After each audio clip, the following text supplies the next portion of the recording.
পুরা আলমারির জামা কাপড় রোদে দিলাম আর আলমারি পরিষ্কার করলাম। হ্যালো সবাইকে, কেমন আছেন? আশা করি সবাই খুব ভালো আছেন। এই যে আমরা মোটামুটি আছি, তো আসার পর থেকে জামা কাপড় রোদে দেওয়াই আর শেষ হচ্ছে না।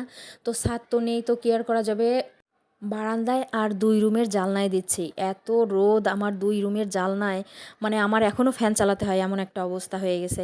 যাই হোক, পরিষ্কার করতেছি, আবার ওগুলো রোদে দিচ্ছি, ওগুলো রোদে দিয়ে আবার গোছগাছ করে রাখতেছি। মানে অনেক একটা ঝামেলার কাজ, অনেক দিন ছিলাম না, তো মনে হচ্ছে যে সবই ধুলা হয়ে আছে। আর এই যে সকালবেলা পারনের জন্য আমি ভাত রান্না করে নিয়েছি, বেগুন ভাজি আর আলু সিম দিয়ে আর টমেটো দিয়ে একটা ভাজি করে নিয়েছি, ওটা বর্ণবাবু খাবে। যাই হোক, এই যে বারান্দায় আর এই যে বর্ণবাবু টিভি দেখতেছে আর একটু নাচানাচি করতেছে। যাই হোক, তার কার্টুন হচ্ছে, কত কিছু হচ্ছে, সে তাই করতেছে। পরে আমি আর বর্ণবাবু একটু পেয়ারা মাখা খেলাম। এত পরিমাণ ঝাল হয়েছিল যা আর বলার মতো না। যাই হোক, ওকে তো ঝাল দিইনি, ওকে এমনি কেটে দিয়েছিলাম আর আমি একটু গুঁড়া মরিচ দিয়েছিলাম, তা প্রচণ্ড ঝাল হয়েছিল। ও যে খাচ্ছে, ওকে এমনি ফালি করে কেটে দিয়েছি, ও সেভাবেই খাচ্ছে।